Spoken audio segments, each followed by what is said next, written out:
इन स्वरूप की। प्रणाम सुंदर साथ जी। आप शिवराज जी महाराज वे धाम के धनी सच्चिदानंद स्वरूप आप श्री प्राणनाथ जी हमें फरमा रहे हैं, दिल सखत हुए बिना इन स्वरूप की तब तक मेरी आत्म यहाँ पे प्रीतम के एक एक अंग को निरखने के लिए तड़प रही है, अपने आप को धिक्कार रही है, अपने गुण अंग इंद्रियों को कोस रही है। कैसे है मेरे नेत्र जो प्रीतम के स्वरूप को दिल में बसा न पाए। कैसे है मेरे कान जो प्रीतम की मीठी बातों को सुन न पाए। कैसी है मेरी जुबान जो प्रीतम का जिक्र न कर पाई। हाय हाय, ऐसी सखत क्यों हुई। प्रीतम का ये स्वरूप देखने के बाद भी तो जिंदा क्यों।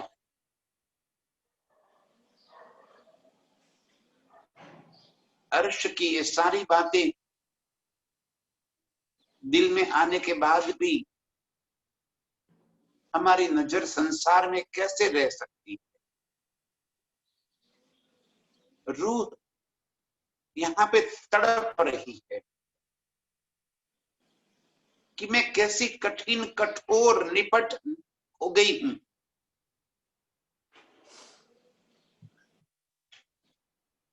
कि इतना सब कुछ सुनने जानने समझने के बावजूद भी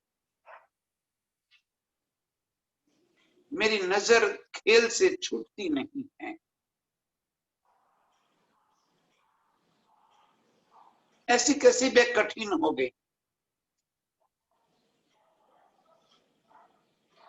कि प्रीतम का इतना सुंदर स्वरूप देखने के बाद भी मैं लालयित नहीं हो रही हूं। प्रीतम को पाने के लिए मेरे दिल के अंदर तड़प नहीं उठ रही है। मेरे नेत्र खून के आंसू क्यों नहीं बहा रहे हैं। मेरा कलेजा फट क्यों नहीं रहा है।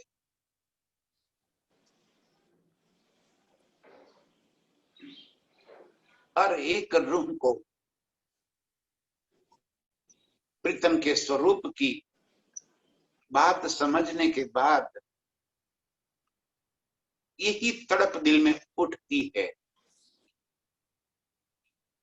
और इसके बाद धनी जी हमें इसी बात का जवाब दे रहे। इस खेल के अंदर प्रीतम हमें खेल का तो सुख देना चाहते ही है,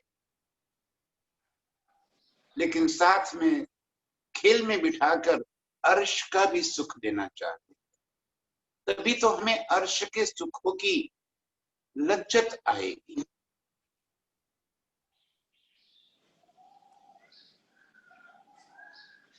तीखा खाने के बाद मीठे की लज्जत होती है, या मीठा खाने के बाद तीखे की लज्जत होती है। झूठ देखने के बाद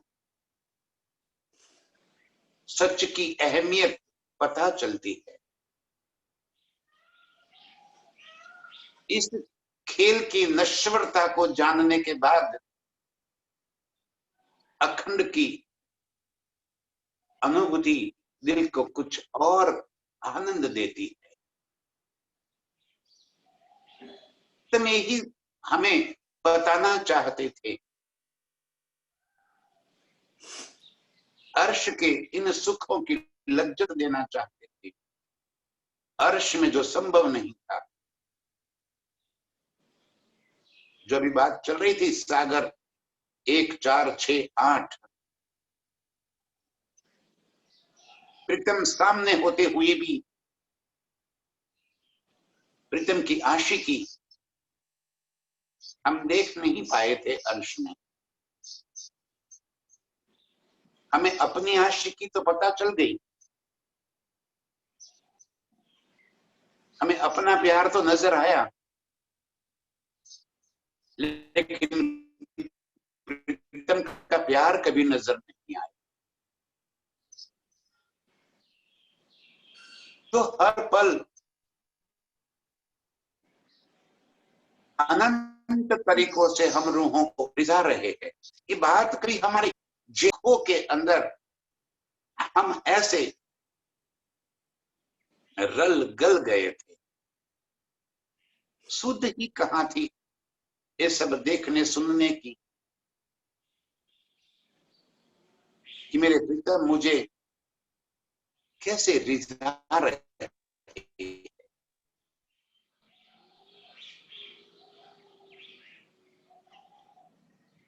प्रीतम की साहिबी यहां आकर हमें दिखा दी। प्रीतम का श्रृंगार, उनके अंग अंग की सुंदरता,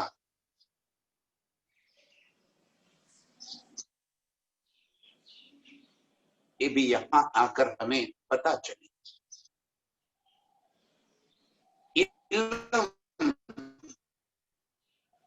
मेरे प्रीतम के दिल के भीतर की सारी बातें, प्रीतम के दिल के राज, और क्या है राज? तो मारिफत के दिल का व्यक्त स्वरूप ही हकीकत पूरा अर्श है। अरे मैं स्वयं ही मेरे प्रीतम के दिल का व्यक्त स्वरूप, उनके इश्क का व्यक्त स्वरूप। अर्श में हमें अपना स्वरूप मिलने के बाद हम ये बात कभी नहीं जान पाए, और जान भी नहीं सकते, ये हो ही नहीं सकता कि अर्श में हमें हकीकत का पता चले, क्योंकि हकीकत ही हम हैं। हम ही तो हकीकत का स्वरूप है। यही इल्म, अपनी पहचान, कैसे मैं राज्य की अंगरूप अंगना हूं, ये बात का अर्श में हमें कभी पता नहीं चलता। इश्क का व्यक्त स्वरूप ही हम रूहें हैं, इश्क के वास्ते ही हमारा स्वरूप है, और हमें रिझाने के वास्ते अर्श की सारी नेमतें। जिसने प्रीतम ने कह दिया खेल और खावन, अर्श की सारी नेमतें खेल है, खिलौने हैं, और हम रूहें उसकी खावंद बना दी। हमारे वास्ते, हमारे इश्क के वास्ते अर्श की सारी नेमतें, ये है इल्म। और आज जो धनी की मेहर हम सभी रूहों के पर पल पल बरस रही है, जिसकी वजह से प्रीतम का इश्क का, श्रृंगार का, अर्श की हकीकत, मारिफत, वहदत, खिलवत, निस्बत का पता चल गया। यही उनकी मेहर है। इस खेल के अंदर जहां किसी को हक की तरफ पता नहीं था कि किस तरफ है, निराकार के पार का किसी को पता नहीं था, शून्य से परे कोई जानता नहीं था, कई अवतार तीर्थंकर ऋषि मुनि हो गए। ऐसे खेल के अंदर धनी ने हमें अपना मानकर अपने दिल के सारे राज खोल दिए। ये मेहर है। जिस मेहर की वजह से आज हम इस खेल के अंदर अर्श की लज्जत ले रहे हैं, वो लुत्फ उठा रहे हैं अर्श की एक एक लीलाओं का। ये बात मेहर है मेरे मन की।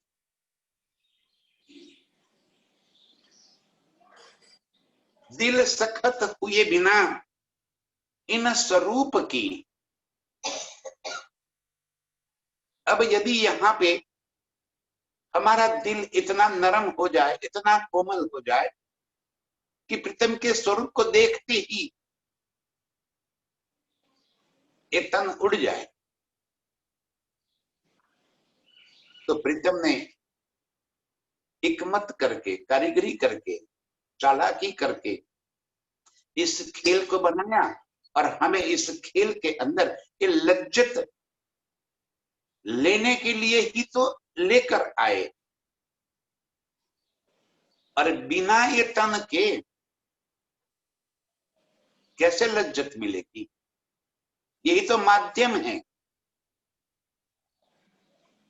ये जो शरीर हमें मिला है वही तो साधन है इस लज्जत को पाने का, इस सुख को लेने का।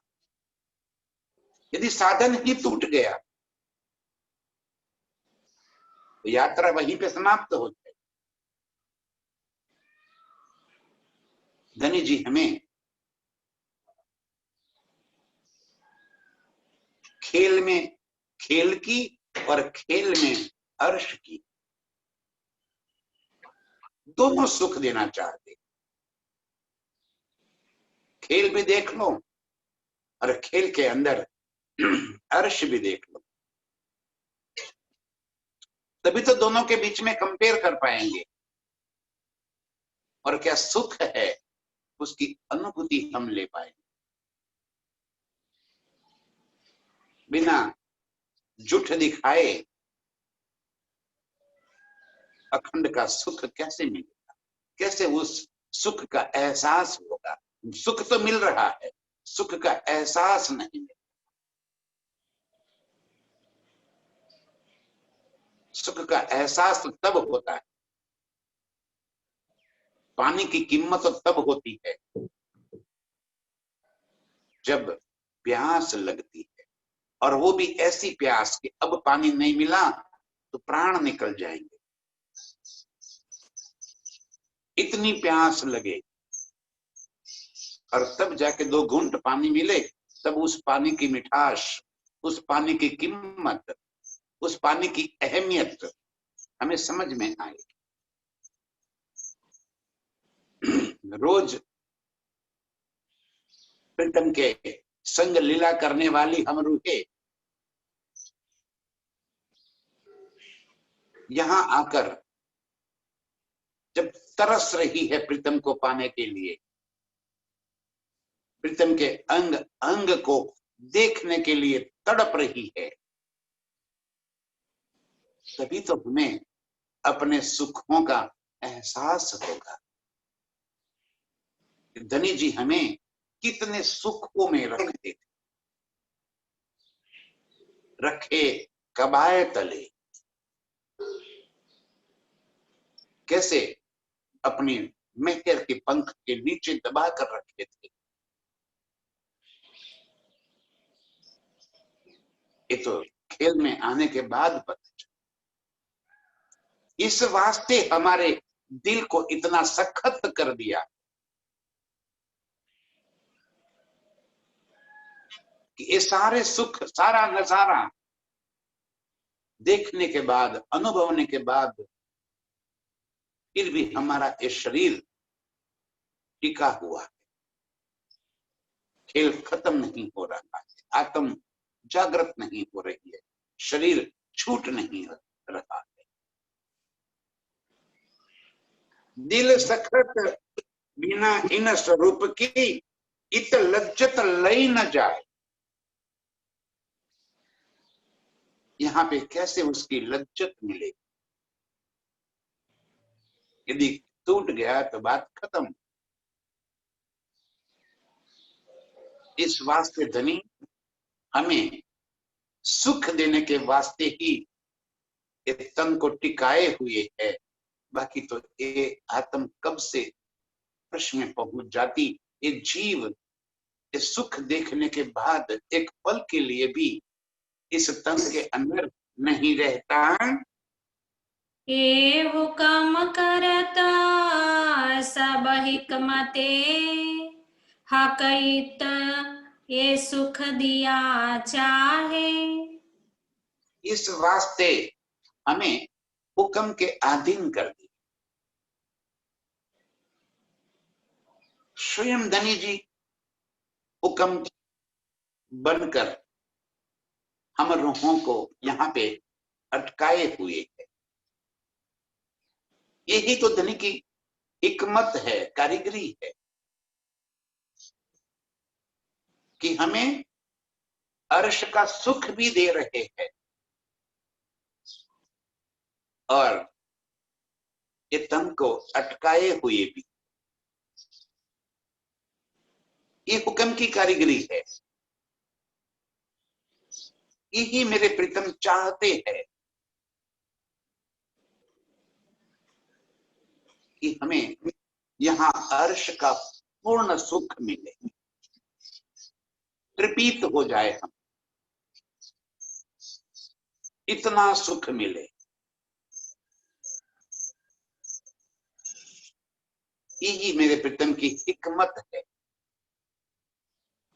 इस खेल की इतनी सुंदरता और इस सुंदरता के अंदर हमें प्रीतम के संग हमारा जुड़ाव, ये दोनों मेरे प्रीतम की हिकमत है।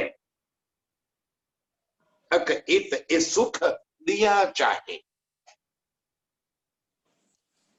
धनी जी हमें यहाँ पे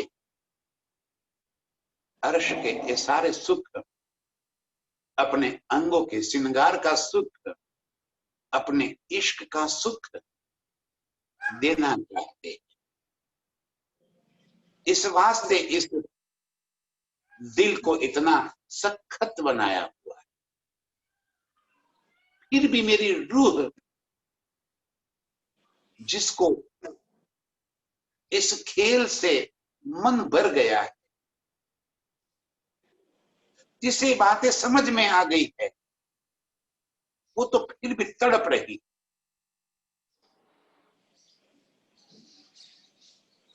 उसे जल्द से जल्द प्रीतम के अंग से जुड़ना है। और प्रीतम हमें और सुख देना चाहते, और अधिक सुख देना चाहते। इस वास्ते इस खेल को रुक के रखा है। ये रुख के नैनो देखिए, नाजुक कमर निपाट। अब प्रीतम के अंग अंग को आशिक रूह निरख रही। चरणों को देखा,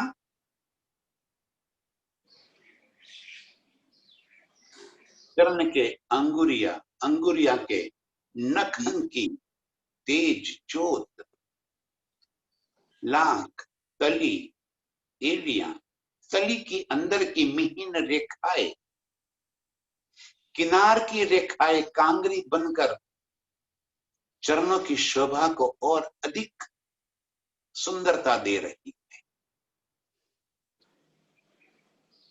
कांडा, घूंटी, पायचा,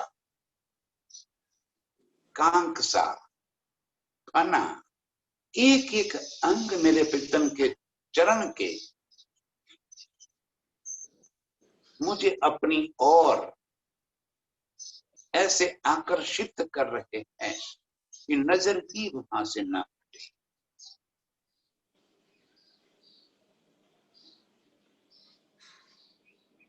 प्रीतम के कमर तक की शोभा बताई। इजार चित्त चाहे रंग की,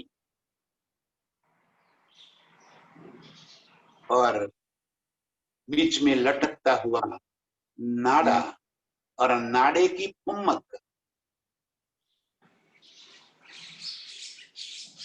और जब जामे का दामन के घुटनों तक आ रहा है तो दामन के ऊपर इजार की किरणें,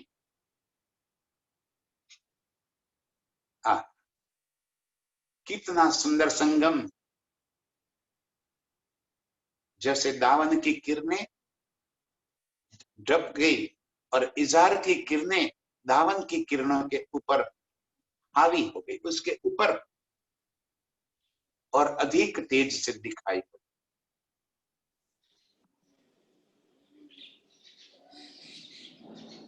न वस्त्र है, न भूखन है, न धात है, न हीरा मोती है, नूर ही नूर, और सारा स्वरूप चित्त चाहे जैसा मैं चाहती हूं। इजार भी मैं चाहती हूं वैसा, जामा भी मैं चाहती हूं ऐसा, और प्रीतम की पतली कमर, जब पटुका बांध दिया कमर पे तो कमर और अधिक पतली हो गई। पतली कमर ही श्रृंगार का एक हिस्सा है, पतली कमर ही सुंदरता की निशानी है। सांवला सलोना रंग और पतली कमर, विशाल भुजाएं, चौड़ी छाती, नरम मुख,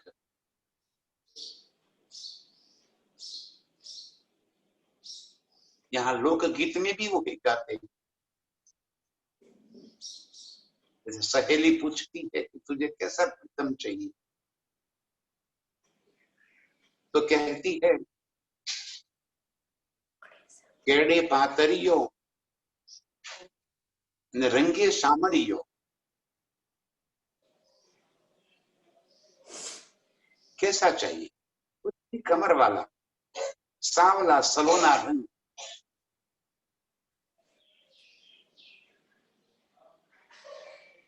मेरे प्रीतम का स्वरूप ऐसे ही चित्त चाहा। इतनी पतली कमर कि एक हाथ में समा जाए,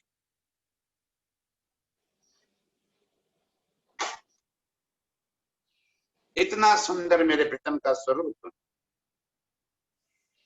रूह के नैनों को देखिए, रूह की नजरों से देखिए,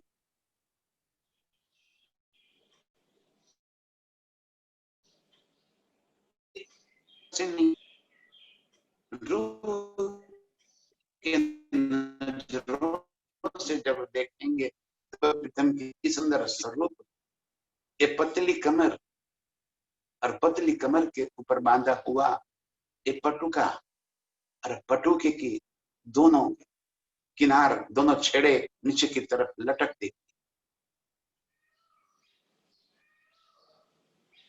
इजार और जामे को जैसे जोड़ के रखे।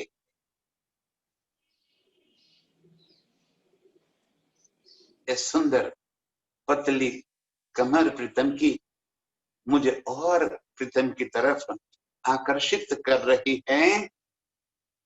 अति देखी सुंदरा चढ़ती, कहीं जाए न शोभा कटी। कैसी है एक कटी, माने की कमर की शोभा, अति सुंदर, और चढ़ती और अधिक सुंदरता से बढ़ती हुई।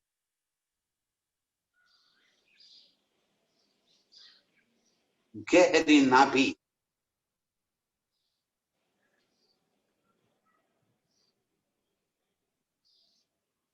इतनी सुंदरता कमर की, पल पल और अधिक सुंदर बनकर मुझे अपनी ओर आकर्षित कर रही।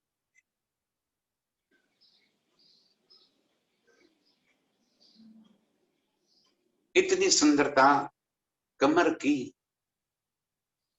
लाजवाब सुंदर। बस मैं रूह के नजरों से इसको देखती रहती हूँ। कटी कमर सलो की देख के, नैना क्यों रहे अंग को लाग। इतनी सुंदरता से बनी हुई, इतनी पतली मेरे प्रीतम की इस कमर को देखने के बाद मेरी नजर इस झूठे तन के तरफ कैसे लग सकती।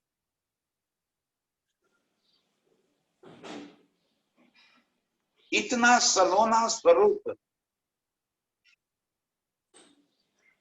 इतना सकोमल, उज्जवल,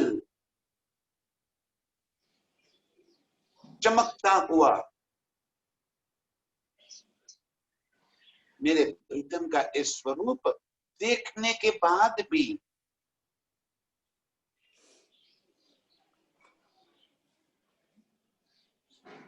मेरी नजर इस देह की तरफ कैसे लग सकती है।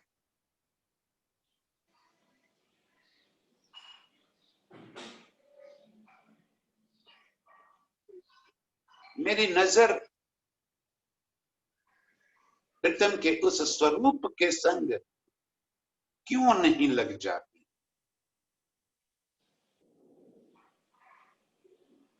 इतना सुंदर स्वरूप की जहां से नजर ही न हटे। हाय हाय, अभी भी मेरा ध्यान इस तन के ऊपर क्यों लगा हुआ है। इस सलोने स्वरूप को देखने के बाद मेरी नजर वहीं पे चिपक क्यों नहीं जाती। ये बातें दिल से विचारते, हाय हाय लगी न दिल को आग। मेरी रूह, जब मैं ये बात सोचता हूँ तब लग रहा है कि अभी भी मेरे दिल के अंदर वो आग नहीं लगी है, तो चोट नहीं लगी।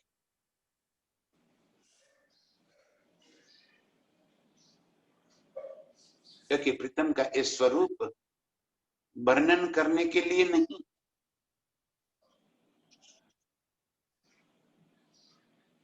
एक कमर प्रीतम की पतली, ये बयान करने के लिए नहीं, उसका सुख लेने के लिए, उसमें डूबने के लिए। और हम शब्दों में उलझ गए, उसी को बयान करने में लगे हैं, उसकी सुंदरता को बोलने में, शब्द में लाने में लगे। आशिक रूह को चाहिए कि वो उसी के अंदर डूब जाए, उस सुंदरता के संग अपने अस्तित्व को समाप्त कर दे, उसी में लग जाए। लेकिन दिल को अभी चोट नहीं लगी। प्रीतम के स्वरूप को देखने के बाद होश कहाँ रहेंगे कि उस स्वरूप को शब्द में ला सके। और यदि होश रह गए तो ये स्वरूप देखना कैसे। लेकिन जब दिल में सोचते हैं तब ऐसा लगता है कि सारी हिकमत मेरे धनी की, वो ही सुख भी दे रहे हैं और वो ही बयान भी करवा रहे, बोला भी वो ही रहे हैं, लिखा भी वो ही रहे हैं। इसके बिना ये सुंदरता मेरे दिल के अंदर कभी भी न आती। ये घोर रंग लाल उज्जल छाती कैविध देत तरंग। अब पतली कमर से नजर हटाती हुई, जो हट ही नहीं सकती, धनी हमारी नजर को वहां से हटाकर अपनी विशाल छाती के संग जोड़।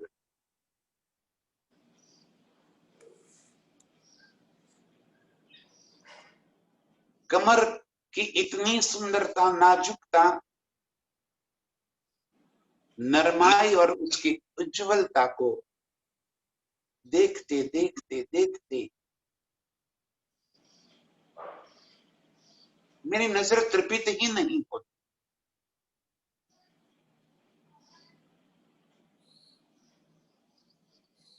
लेकिन धनी का हुक्म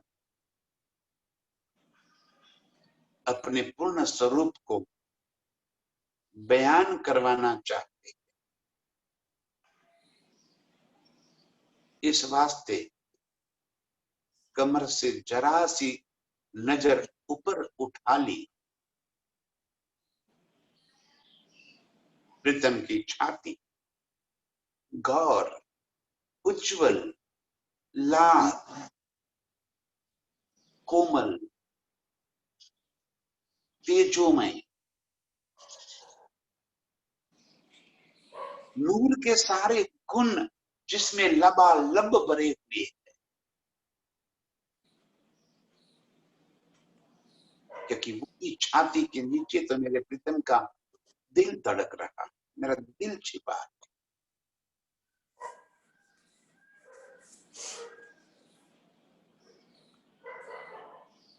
तो इसकी कोमलता, उसकी चमक, उसकी लालिमा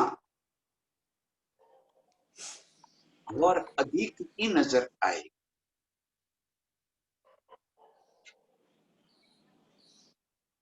विशाल छाती और उसके अंदर के लालिमा के तरंगे,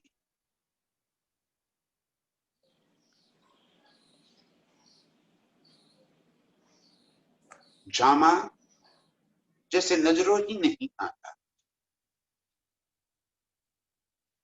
खुली छाती और छाती की सतह इस तरह से चमक रही है जैसे उसी के ऊपर कई जवेरात चिपके हुए।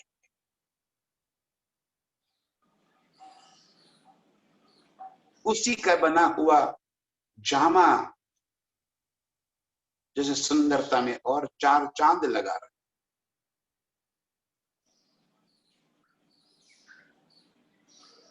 इतनी सुंदर प्रीतम की छाती से मेरी नजरें ऐसे चिपक गई, उसकी सुंदरता को, उसकी उज्जवलता को और रस में बस पीती ही रहूं और पी रही हूं। नाहि निमुना जोत झवेरा जो दीजे अर्श के नांग। छाती के ऊपर अनंत रंगों से दिखाई देने वाले वो नंग जैसे जवेरात से पूरी छाती को ढक दिया है,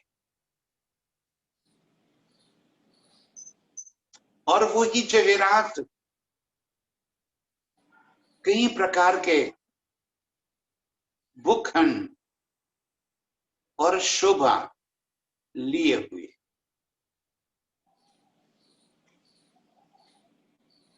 लेकिन वो जवेरात भी नूर के, अर्श के, यहाँ के जैसे वो जड़ कठिन वैसे नहीं। वैसे जवेरात जो अत्यंत नरम और कोमल है, चित्त चाहे रंग की तरंगे जिसके अंदर से उठ रही,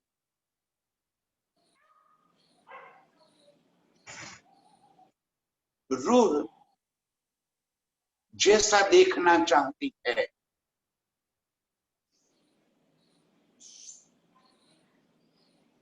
वैसे ही स्वरूप, वैसे ही तरंग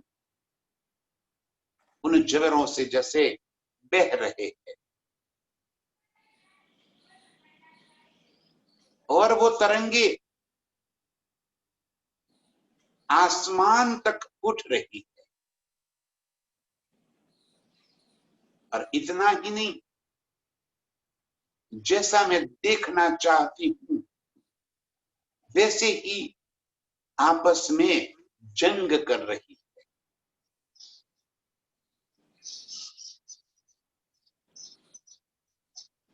एक रंग के किरणों के ऊपर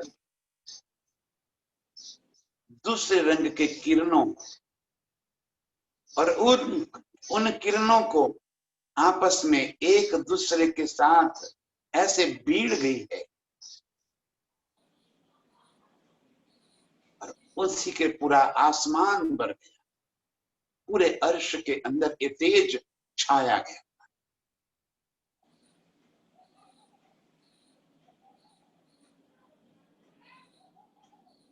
इतनी सुंदरता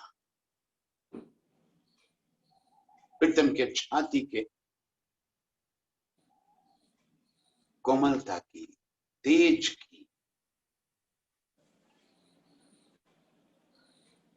वो तेज ही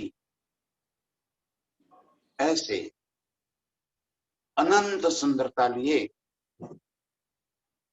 प्रीतम की छाती को और अधिक सुंदर बना रहा है।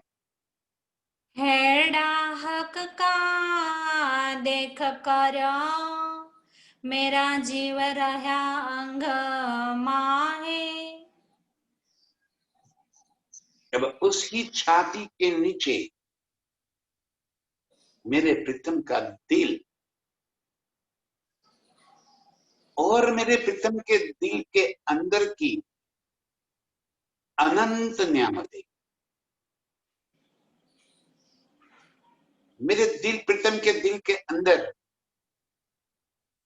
मेरे लिए भरी हुई कई चाहते,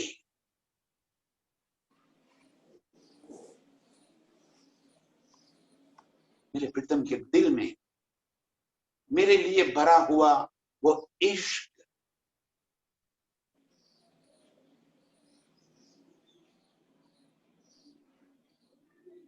वो सुख कहाँ है। जब प्रीतम के दिल के भीतर की बातें पता चल गई, जब प्रीतम के दिल के भीतर में मैं पहुंच गई, तब प्रीतम के दिल की सारी बातें मेरी समझ में आ, कैसे प्रीतम मुझे रिझाते हैं, कैसे मुझे रिझाना चाहते, अनंत इश्क वो कैसे मैं मुझ पर कुर्बान कर रहे। आए आए मेरे प्रीतम के दिल का इतना प्यार जानने के बाद, उसका एहसास करने के बाद भी मैं कुर्बान नहीं हो रही हूं उस तन के ऊपर, मैं कुर्बान नहीं हो रही हूं प्रीतम के दिल के ऊपर।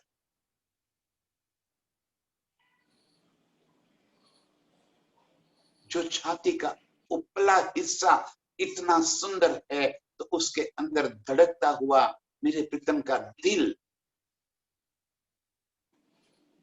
जिस दिल में मेरे लिए ही अनंत नियामतें भरी पड़ी, जिसकी एक एक धड़कन मुझे रिझाने के वास्ते ही चल रही है, ये जानने समझने के बाद भी हाय हाय मैं कहां फंसी हुई। इतना कुछ प्रीतम ने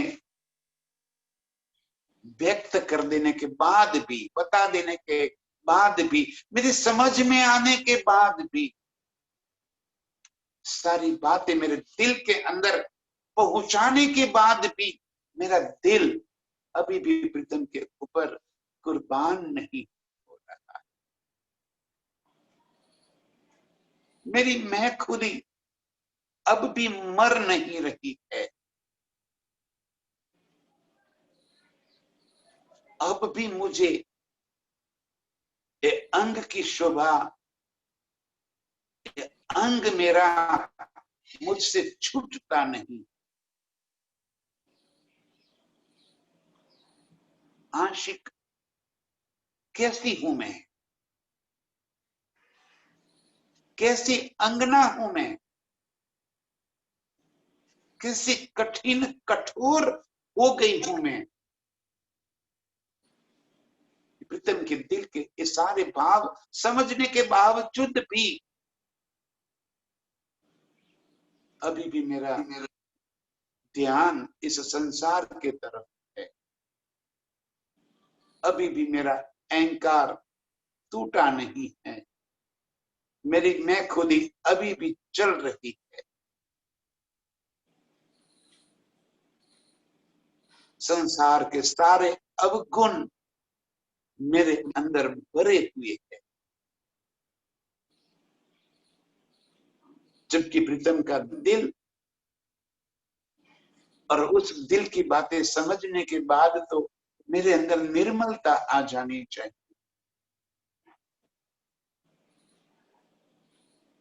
भीतर एक प्रकाश हो जाना चाहिए, और मैं कहां अंधकार में भटक रही हूं। हाय हाय इतना कुछ होने के बावजूद भी मेरी नजर खुल क्यों न रही है। हाय हाय मुर्दा दिला मेरा क्यों हुआ, ये देख चलिया ना है। हाय हाय मुर्दा दिल मेरा क्यों हुआ, मेरा दिल ऐसा पत्थर का क्यों हो गया, कैसे मैं संगदिल हो गई। प्रीतम के इतने सारे गुण भाव समझने के बाद भी मेरा दिल धड़क रहा है, अभी अपनी धड़कन वो भूल क्यों नहीं जाता।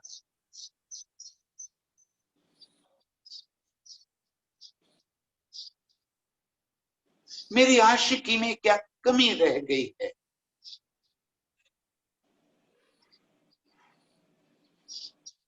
कहां मेरी गलती हो रही है।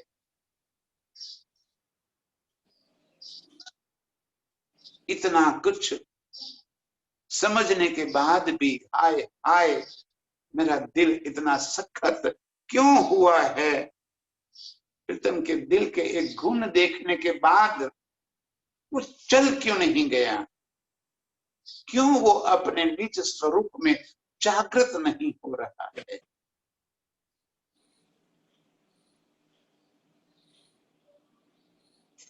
कैसी आशिक हूं मैं? कहां गई मेरी आशिकी? कहां गए मेरे दावे जो प्रीतम के संग बढ़ चढ़कर मैं बोल रही थी?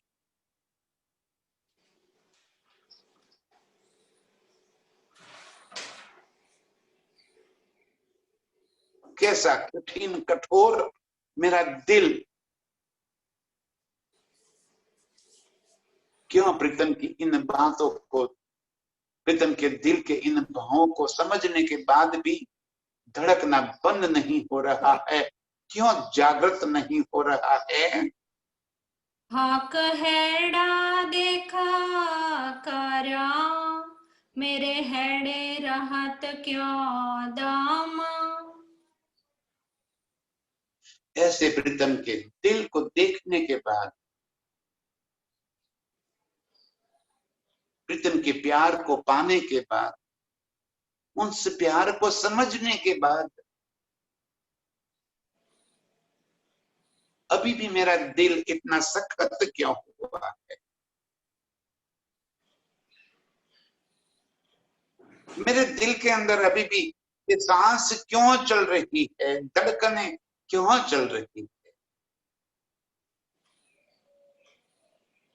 जब तक ये सुख नहीं मिला था तब तक तो ठीक। आज प्रीतम के इस इलम से स्वयं प्रीतम ने ही अपने हुक्म से अपने दिल के भीतर के सारे भाव खोल कर मुझे बता दिए।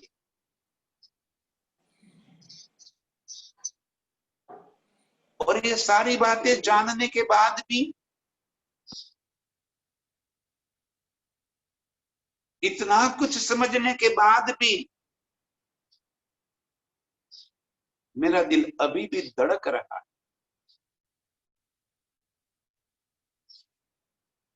कैसा कठिन कठोर।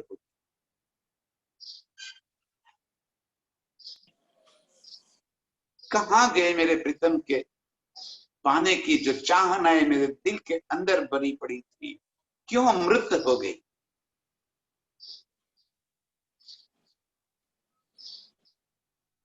आज भी मैं क्यों अपने प्रीतम की इन बाहों को समझकर अपने देह को छोड़ नहीं रही हूं? मेरा दिल क्यों अभी भी धड़क रहा है? माग्या सुख तो देवे को सो राखत मासुक हुकम। मांग्या सुख इत देवी। अर्श में जो सुख हमने मांगा था, इस खेल को देखने की जो चाहते हमने की थी, मेरे प्रीतम, मेरे माशुक, मेरे धनी, इनकी चाहनाओं को पूरी करने के वास्ते मुझे आज भी ये दिल की धड़कनों को जिंदा रखा है। रूह तड़प रही है बस धनी, अब और कितना दिखाओगे? इस माया से कोई न अगाया, आज दिन तक कोई तृपित नहीं हुआ है। अब और क्या देखना बाकी रह गया? आपसे अधिक सुंदर और क्या हो सकता है? आपसे अधिक सुख देने वाला और क्या हो सकता है? अभी और क्या देखना लगा बाकी है धनी? अब खेल को बस करो। आशिक रूह की एक तड़प, मेरे प्रीतम आप सुन लो।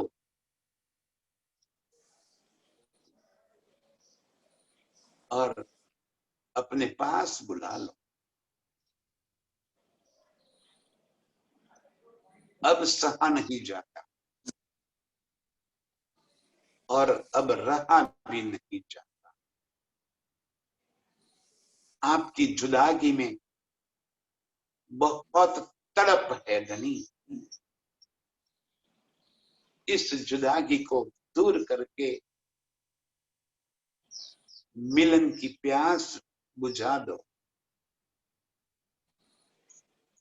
आपसे मिलन का सुख हमें दे। और कितना तड़पाओगे धनी। बस अब खेल को बस करो और कुछ नहीं देखना है। हाथ पाँव मेरे क्यों रहे, देख हक हाथ पाँव। प्रीतम के एक एक अंगों को देखते देखते मैं अपने इस अंग को तुलना कर रही हूं कि प्रीतम के अंग को देखने के बाद मेरे ये अंग अभी भी क्यों कार्यरत हो रहे।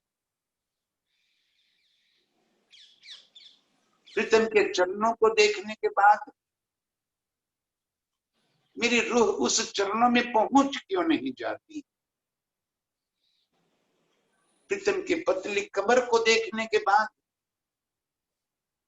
उसके नाजुकी, उसकी नरमाई में मैं रल गल क्यों नहीं जाती।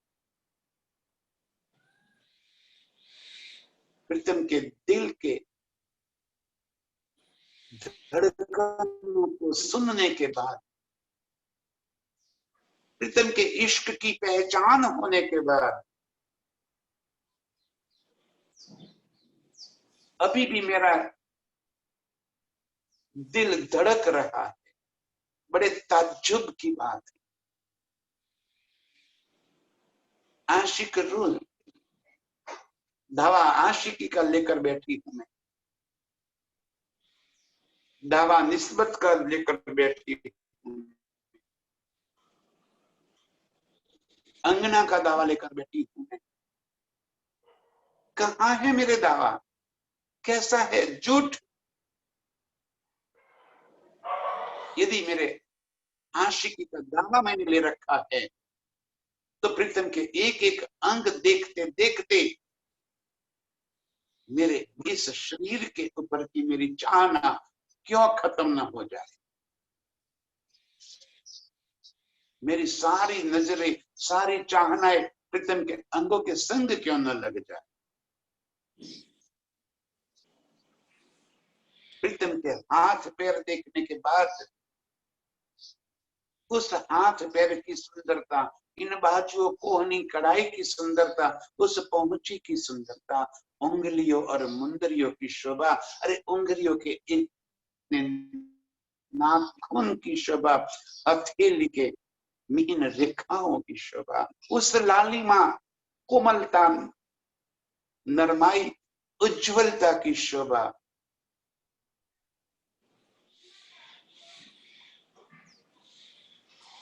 ये सारे सुख दिल में बस जाने के बाद भी मेरी नजर प्रीतम के संग क्यों नहीं लग जाती।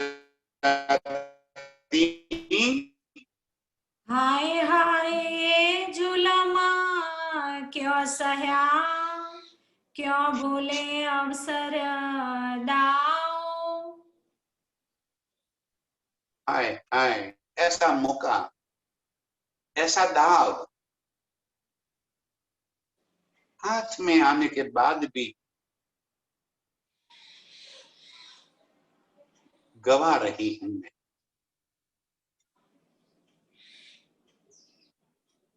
प्रीतम के अंगों की सारी शोभा सुंदरता दिल में बसने के बाद प्रीतम के दिल के सारे राज जानने के बाद, अर्श की सारी हकीकत जानने के बाद, नूर की शोभा दिल में बसाने के बाद, ये सब कुछ हो गया, पर फिर भी मैं ये मौका गवा रही। हाथ आया अवसर, संसार की कुछ फालतू उपलब्धियों के वास्ते इतना बड़ा मौका मैं छोड़ रही हूं। इतना जुल्म कैसे मैं सहन सकती, कैसे सहन कर रही हूं।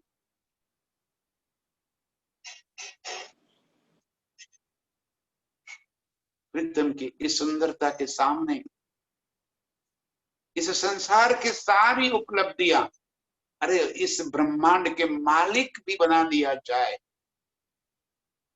तो भी क्या है।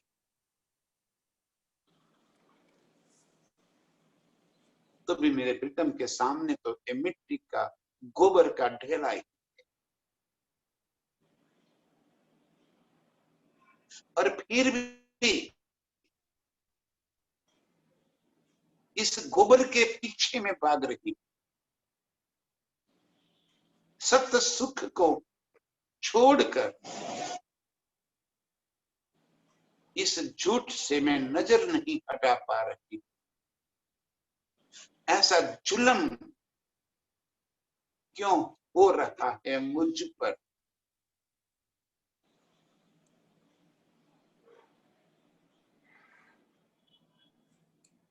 नहीं चाहिए धनी आपकी वो हिकमत जो मुझे आपके सुखों से वंचित करके इस खेल के तरफ लगा रहे। ऐसा मौका जहां सारे गुण एक साथ मिले, ऐसा मौका जब प्रीतम के दिल की बातें समझ में आ गई हो और उसके बाद भी दिल मेरा धड़क रहा। धिक्कार है मुझे, नहीं चाहिए मुझे ऐसा सुख, नहीं चाहिए मुझे ऐसे खेल देखने की कोई चाहना है। बस करो प्रीतम अब। हाय हाय, ये जुल्म क्यों सहा, क्यों भूले अवसर दांव। प्रीतम का ऐसा मौका मिला जहां सारी सुविधाएं मुझे प्राप्त, मेरे दिल को धनी ने इतना काबिल बना दिया कि अर्श में मेरे प्रीतम की धड़कनें सुन सके। मेरे नेत्र को इतना काबिल बना दिया कि प्रीतम के स्वरूप को निरख सके। मेरी जिह्वा को इतना काबिल बना दिया कि प्रीतम के गुण गा सके। मेरे कानों को इतना काबिल बना दिया कि मेरे प्रीतम की बातें सुन सके। और इतना मौका, ऐसा अवसर देने के बाद भी मुझ पर एक जुल्म हो रहा है। बस प्रीतम, एक जुल्म अब सहा नहीं जा रहा। अब खेल से नजरें हटाते हुए आपके चरणों में लगा लो धनी। बस अब निज स्वरूप में जगाकर आपके सुखों से लाभान्वित कर दो और कुछ नहीं चाहिए। बस एक ही कामना दिल में बस गई है। ऐसी कामना करने वाली सभी रूहों के चरणों में कोटि कोटि प्रणाम।